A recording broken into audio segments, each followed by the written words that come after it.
Hello everyone, it all comes down to tonight as the final 4 contestants compete for your votes to become the season 10 winner of The Voice. Also on the show, Kira talks to legendary Motown icon Smokey Robinson, R&B songstress Andrew Day, Tamar Braxton and AJ from the Backstreet Boys. And we have some buzz news, so as you can see this show is jam-packed. Let's get started and roll that intro.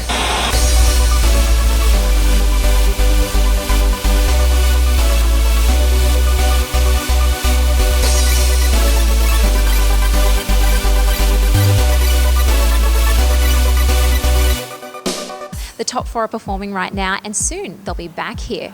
But before that happens, Kira Lynn was at the Novo where she talked to legendary singer Smokey Robinson, where he received the Stevie Ray Vaughan Award for his dedication and commitment to helping others with the addiction recovery process from MusiCares. Let's check it out. Hey everyone, this is Kira Lynn, and tonight I'm here at the 12th annual MusiCares Map Fund benefit concert honoring the legendary Smokey Robinson. Let's go check it out. Congratulations on being honored tonight. I appreciate that. Thank you very much. I'm very honored to be honored here. And also congratulations on the recovery. Thank you very much for that too. You know, May of 1986. Yes, yeah. Oh wow. Yeah. That is like a long time. That's a long time, you know. What are your personal thoughts on what the struggles are post-treatment? You know, I never had treatment, honey. I actually was prayed for. I tell people I was healed because I wasn't cured or any of that. I was prayed for by a wonderful minister. And when I walked in her church that night, for 2 years, I had been an addict. And that was in May of 1986. And when I came out that night, I was free. And I've been free ever since that moment, you know. So I am at war with drugs, and I go around the country and I speak about. I just past Monday spoke at a rehab graduation in New York, because I go all over and I talk to people about the perils of doing drugs, and so. What made you decide to be so open and vocal about it? Because I think God wanted me to be. Because it shows you that drugs don't care who you are. Drugs don't care what your life is or what you're doing or where you are or who you are. If you open that door, they're going to come in. And I regret the fact that people associate that so much with the entertainment world, because it's everywhere. It has nothing to do with entertainment, you know. In fact, there are more people hooked on drugs who are not in the entertainment world than there are who are, you know. So people associate that, well, drugs, sex, and rock and roll. That's not the music business, you know. Drugs are everywhere. So MusiCares is a great organization to help those who have fallen on hard times and to try to get them into programs and finance them and do things like that to take care of the ones who have made the music happen. Now, when you're speaking, what is the biggest piece of advice that you'd like to give those who are actually in recovery? My biggest advice is to get your spiritual self together. If you don't get it together spiritually, you're not going to make it. I talk to people who've been in rehab 20 times. And I tell them, if you don't get your spiritual, if you don't realize you are a spiritual being, you know, you're not just physical, you're a spiritual being, and drugs get down into the spiritual of yourself. So if you don't get that together, you're not going to get it together. So that's my first advice. You are performing tonight. What does that mean to you? Oh, it means the world to me. Number one, I haven't sang in 6 months since I've gotten sick. Yeah, so this is my first performance since I've been out of the hospital and all the surgeries are completed. And now I have a clean bill of health, and I'm just really excited. Just my first time, I'm excited. You look gorgeous. Thank you so much. Now I have to ask you, were you aware that Smokey was battling addiction in the past? No, this is my first time hearing this. No, I would have never known that, no. And what is your favorite Smokey Robinson song? Oh my goodness, I'm singing it tonight. I was going to ask you to just give me a bit of a preview. Oh my God, you have to listen. Oh, well, thank you so much. Can I get you to say your name? I know we're rushing, but... No, first off, I know that Smokey handpicked a lot of the people performing tonight. So what does it mean for you to be able to perform on behalf of Smokey and MusiCares? Well, wow, I didn't know that he handpicked a lot of the artists. Actually, he did. He actually came in and picked. That is incredible. I mean, honestly, it means everything to me. Smokey is, you know, like I say, he's not just an amazing artist and singer, but he's also a prolific songwriter as well. And so a songwriter, I'm a storyteller, and the way he writes is the same way that I love to write. So it means everything. It really does. Yeah, absolutely. Mm-hmm. Before I let you go, what is your favorite Smokey Robinson song? And can I get a bit? Tracks of My Tears. Oh, that has been everybody's. Are you performing that tonight? No, I'm not performing that one. But we're gonna love who does perform that one tonight. That I know, yeah. Can I get a little bit from you? I'll do a song. Take a good look at my face. My smile is out of place. Okay, that's it. How are you doing? I'm doing fantastic. Okay. This breeze feels amazing right now. Doesn't it? I'm sweating, but I shouldn't be. What are you so excited about? I'm excited to be a part of such an amazing foundation and an amazing organization. We did something for MusiCares with Brian Wilson back in '04. Now doing this, honoring Smokey Robinson, being a part of this particular time around, it focusing on addiction. I personally know what that's been about. So this is something that's really awesome that helps musicians that can't afford to go to treatment, sober living, sponsorships, all that kind of stuff. So to me, this is really awesome. I'm actually going to a meeting at 7:30. It's inside, so it's pretty awesome. Yeah. So you're doing work and work, but work on yourself at the same time. exactly. It's a daily thing. And tell me about the advice you've given Nick, his new dad. You know what?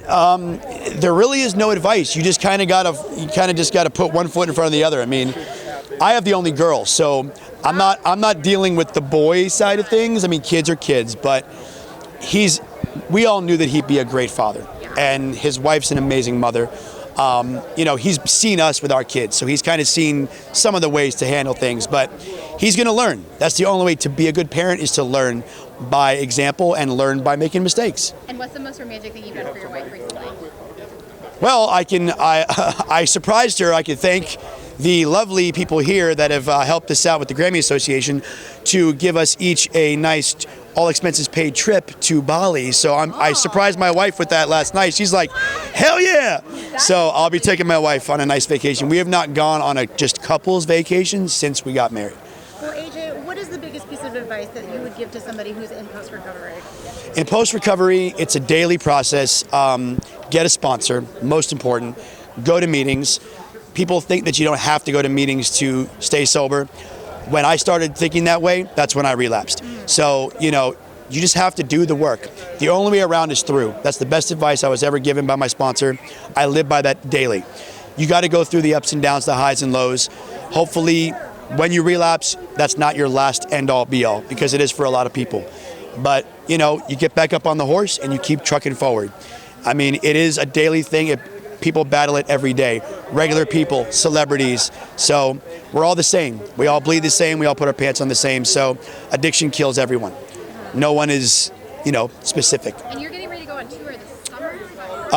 Not this summer. We're actually back in the studio right now. We're making our 10th album. Okay. So we are just now chiseling away at figuring out the sound, direction, and the producers and writers. So we're about to go back in this summer. So new album next year, new everything. Is that So Spice Girls tour happening? not right now, but I really hope it does. so do I. So do I. Hey everybody, it's your girl Tamar Braxton. This is Andra Day, and you've just been buzzed. We'll be back with more buzz after these messages.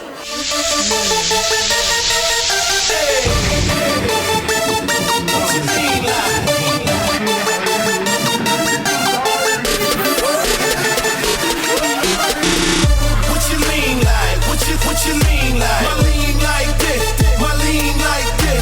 Just copped it off the lot, still got the paper plate. Yeah, I'm getting money, I move, I get it state to state. What you lean like? What you lean like? My lean like this, my lean like this. 100 on my neck,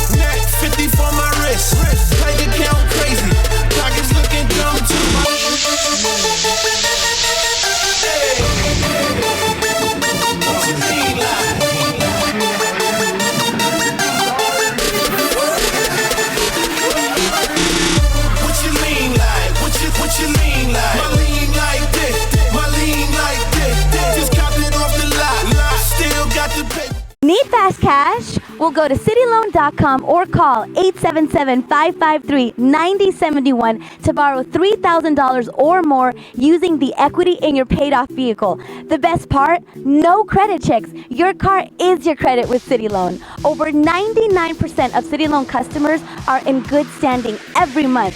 So call 877-553-9071 now. And get this, if you sign up today and you are approved for a loan, you will receive a $25 gift card from Target. Be sure to mention promo code TVAD to receive your gift card.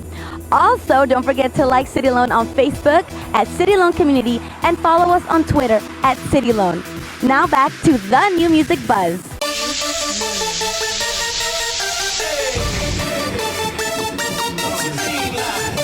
Hey everybody, I'm Chanel Herlin and you're watching the New Music Buzz. Calvin Harris suffered injuries serious enough to require an ambulance, but staying in the hospital just wasn't for him. Law enforcement sources tell us that Calvin Harris was a passenger in a Cadillac SUV at around 11 p.m. last night when a Volkswagen Beetle convertible, a 16-year-old driving this car, crossed the line and crashed into Calvin's vehicle. The Beetle was filled with teenagers and the crash was so severe that the passenger sitting on her boyfriend's lap was actually ejected from the car. Calvin suffered terrible cuts to his face that actually required immediate medical care. Paramedics took him to an LA hospital, but seeing as a private room was not available, Calvin actually left the hospital against medical advice. The driver and her passenger who was ejected from the car were also taken to hospital, but seeing as the story is so new, all we know right now is that the girl who was ejected unfortunately suffered a broken pelvis. Kanye West sued for ripping music for new slaves.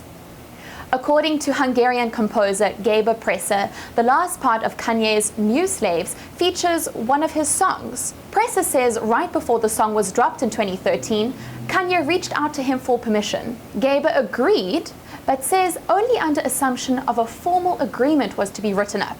According to the lawsuit, Presa said that Kanye sent him $10,000 in advance to push the deal through, but Presa said he never cashed the check. It could end up costing Kanye way more, as Presa is suing him for at least $2.5 million. For more music news, go to www.thenewmusicbuzz.com. I'm Chanel Herlin, and you've just been buzzed.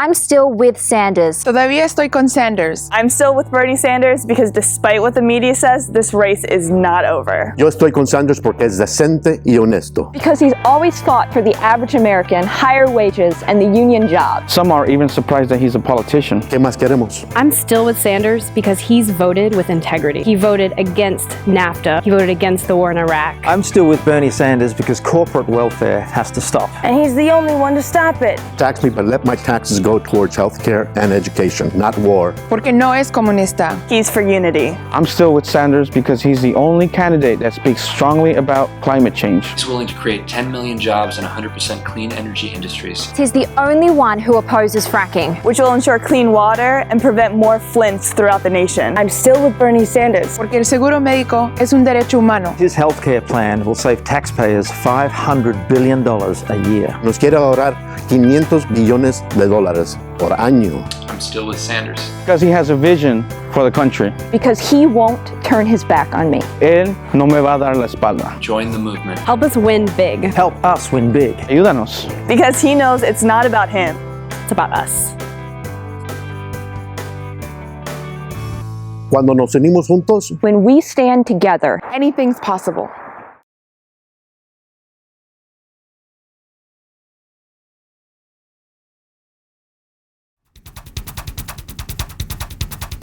You look absolutely gorgeous tonight, by the way, and I would love to borrow your jumpsuit one day. Is that what you call it over here, a jumpsuit? We call it like that in Australia. I call it a jumper, or I call it a jumpsuit. Okay. I go both. Yeah, but it's absolutely stunning with the embellishment and everything. It's amazing. They added this. It's like 2 different pieces. So this is like one thing, and then they added this. Oh, so cool. That's cool. Now, how does it feel to, have written a song with Pharrell?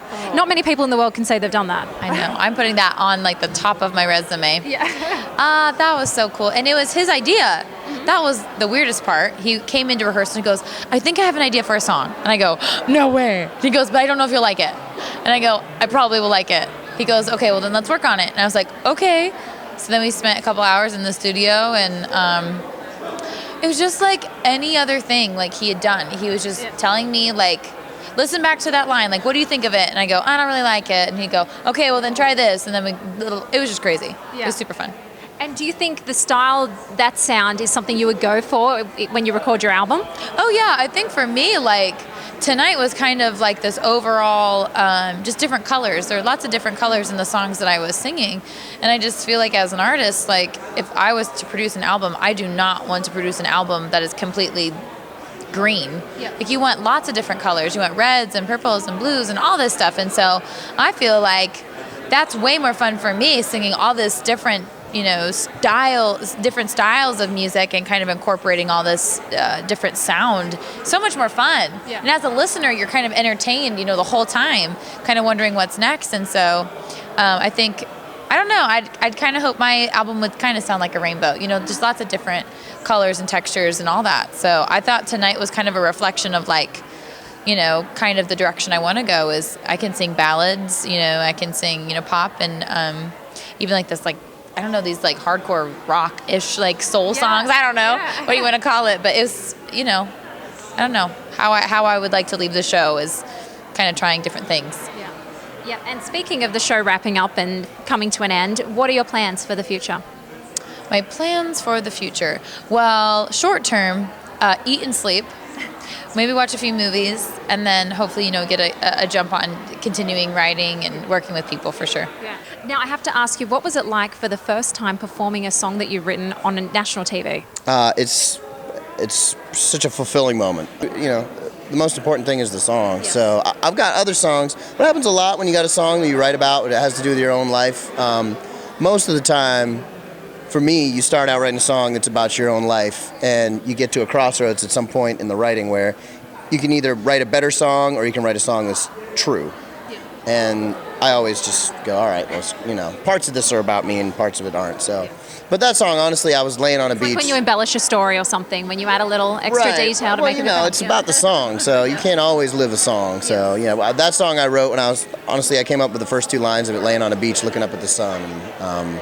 And that's just how I came up with it, which is funny because it's a song about being sad and, it's a depressing song kind of, so. Yeah.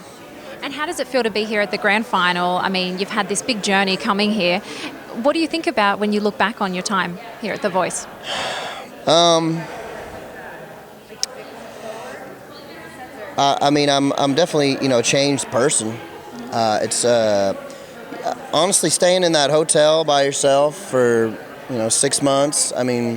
You find out who you are, and then doing all these interviews and being on TV and all this kind of stuff. It's, you find out who you want to be and then you try and do that, and I think a lot of times people aren't in that position and they just do whatever they want to do. And like when you get here, it's like, oh, okay, I got to get my act together and be this person that I should be because, hopefully people will look up to me in some way, shape, or form, Well, thank you so much for talking to us today. I can't wait to hear more original music from you. Now, great show tonight. It was so entertaining with the top 4 contestants. You had an amazing original song that you performed. How did that feel? It felt great to play my own music on there. It felt great to do all the music I got to do tonight. I mean, it's really near and dear to my heart. Like, the Beatles are why I play music and sing, and to be able to do the end of Abbey Road with with my coach Adam. I mean, it was so much fun to do that. And how he was on the drums. And it was amazing, and getting to jam with him a little on guitar too. He's super talented, and it was really fun to just do that. I think he enjoyed it as much as I did. So yeah, I love seeing the interaction between you two, because it's just like two amazing musicians that truly are passionate about music, getting together and just having fun, like almost like kids. We really did have a great time. And then, of course, I got to play White Room by the Cream, and I'm a huge Eric Clapton and Jack Bruce fan, so to be able to do that, I feel like I'm able to go out in a blaze of rock and roll glory, if you will. So pretty cool. You really got to cover all areas on the show, didn't you? A lot. I mean, the stuff that's near and dear to my heart, at least. Yes, pretty awesome. And what was it like recording the song out here in LA? The original song. It's been great. I mean, recording the original, I wanted to do it a little differently, because I actually released that song on my second album, and it was kind of a stripped-down band version. So with this, I got a chance to add a choir and add a horn section to it, and do it up a little bit with this arrangement. So it was nice. Yeah. And looking back on the whole competition, is there one moment that stands out to you, or any great memories that you think you'll take away? Well, there's so many. I mean, this has been a tremendous experience. It's one of the best experiences of my life, and I think there's a whole lot. I mean, it's a list of what I'm going to take away. I think from Adam alone, I'm going to take away a lot more confidence in myself and just being true to myself, because, I think, what else can you do? Authenticity is the most important thing in art, and it's like when I came in, I felt like I kind of had to play it safe in certain ways, and he was always just encouraging me to not worry about it and just do my thing. And I mean, even to have a coach that encouraged me to play more guitar than I, was planning on in several occasions was awesome. I don't think that I could have picked another coach that would have been that supportive of like who I am as an artist. So pretty cool. Well, I can't wait to hear more music from you, more original music, and I can't wait to see what happens on the iTunes charts this week. Well, neither can I. Thank you so much. Thank you. You have a great night. My name is Laith Al-Sadi, and you've just been buzzed.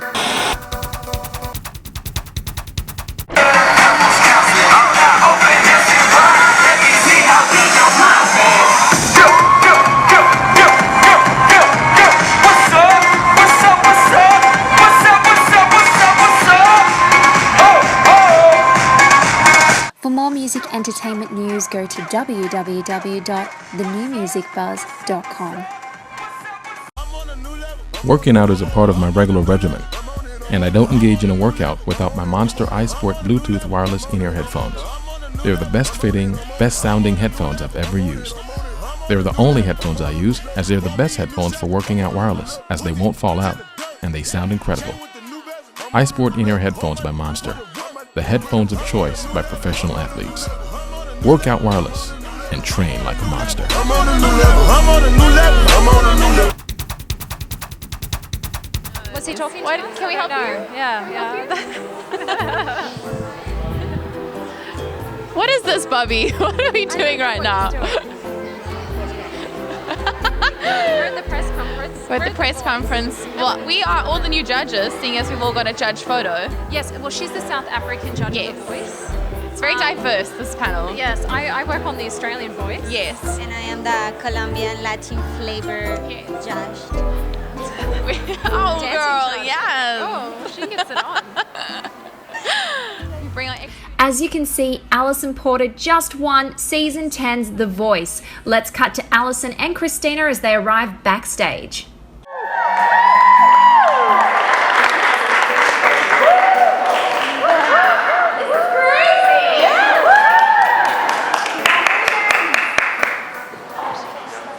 The New Music Buzz is brought to you by Spinnable. View life in 360. City Loan, get cash for your car today. Rockwell Watches, innovative design, and lightning in a bottle. For more music entertainment news, go to www.thenewmusicbuzz.com. Could you talk about what it means to be the first woman to win the competition? It means everything. To be honest, I cannot thank Allison enough for choosing me as her coach. I was so moved and so touched by her story from the minute I turned around in the blind auditions, and she has just been a blessing to not only myself, but to the show. She is the epitome of The Voice, and also such an inspiration for other hardworking moms and just any hardworking parent who also has a dream that they want to accomplish. Hi, Danielle DeLate from the New Music Buzz. Congratulations, Alison. Thank you so much. Christina, what words of advice do you have for Alison now that her career is going to take off and she's the winner of The Voice? She has all that she needs to jet set off into this amazing career. She has just been nothing but an inspiration for me. She truly has shown me such an amazing ability to prove that she, you can do this, be away from your kids, have stamina, be such a hard worker. She's truly motivated and inspired me beyond belief. She's an incredible woman, and this is the icing on the cake, but she was always a winner, and I'm just so happy she gets this chance with her kids and her family. I saw them backstage, and they're just the most amazing family. They have supported her so much, and she knows exactly what she needs to do from here on out, and that's just be herself and just continue shining. I knew that if I changed my life, like really honestly changed my outlook on things, that something eventually was going to happen. And I was patient, and I kind of just waited for an opportunity to present itself for me, because I didn't have it in me to kind of go out and find it myself anymore. I knew that if it was meant to be, it would fall in my lap, and I couldn't have ever imagined that it would be something as amazing as this. Ever. You're so inspiring, babe. I love you. She really is. She's amazing. Allison, congratulations. Thank you, Jen Tucker girl. with Generation Radio and Pacific Rim. Oh my God, I'm so excited for you. Christina, what is the Allison album going to sound like? You talked about that a lot throughout the season. What now? I think that the bottom line is that I'm not the boss. She's always been the boss. She is definitely a dictator of exactly who she is, who she wants to be. She can do anything she wants to do. The sky is truly the limit for her, any sort of genre. I think her heart kind of does rely a little bit into just like more of a folky, for that. classic vibe. But honestly, this is the first time I'm going to be able to make whatever record I want. And I think that it's going to be probably, all of these things that I've experienced over this past 10 months that I've been doing this. I've gone through a lot of different things, so I think there's a lot to write about, and whatever happens, like during that process, I think will just be something organic and natural. And I honestly don't believe that there's one genre that you need to stick to. For a singer like me and a songwriter like me, I speak from the heart, and whatever comes out is going to be the kind of record that I make. And it's the first time I'm coming into mainstream music, and I just want to speak from my heart and do what comes naturally. So I'm excited to see what that is. I'm excited to start writing and working, and it's time. It's going to happen soon. Hey, Christina and Allison, Mert Strapper from Inside Pulse right here. Hi. You and Christina shared such a special relationship over the course of the show. How important was Christina's mentorship in propelling you to the win? It was everything. I mean, I'm going to cry. No, I think I love people that lead by example, and she was a perfect example for me as, a mother and an artist, and she's such a powerful woman. She's such a strong personality, but also she's vulnerable and sweet, and she just embraced me right away. And so I always felt comfortable enough to learn from her and to bounce ideas off of her, and our relationship just got stronger over the weeks, and it just became comfortable and natural. And but watching her do what she does, when you're hanging out with her as a person, you forget that she's a legend, and then she'll sing or she'll perform, and I'm like, my jaw still drops, and I'm so You're a legend. Beyond that I even get to be in the same room as her, let alone sing with her twice and learn from her. So it's just been epic. But she's just great, and honestly, I'm so happy she won, because she really deserved it. Her kids are in the room, and they're like, Mama won. Yes, your mommy won. Woo! Mommy won. I love it. I couldn't be more happier for her. Hi, Allison. This is Lindsay Parker from Yahoo. I know you're good friends with Adam Lambert, and also with some other people who've competed on different reality singing shows, and some of them were tweeting on your behalf. I'm just wondering if they gave you any advice about what to expect from this sort of situation. Adam, I think we talked every single day throughout this process, and he, from beginning to end, with song choices, with outfits he's so particular. He's like, your makeup tonight was perfect except for this. And then I would go in and be like, well, Adam says, no, he cares for me because we've come up together. I was there when he was doing Idol, picking songs, sitting at the cafes, what should you sing? And it was so crazy to have him be able to do the same thing for me. And he's touring the world, with himself and fronting Queen. So, for him to be taking time to call me and see how I'm doing and how's your spirit, how's your body, how's your soul? Things like that where, those are the things that true friends really care about throughout all of this, because you really can get trampled if you're not prepared for what this work was. It was not just go on stage and sing a song once a week. It was insane. I definitely am going to need to lay on a beach somewhere for a day or two at some point her schedule and just recenter myself, because this is just crazy. Peace out.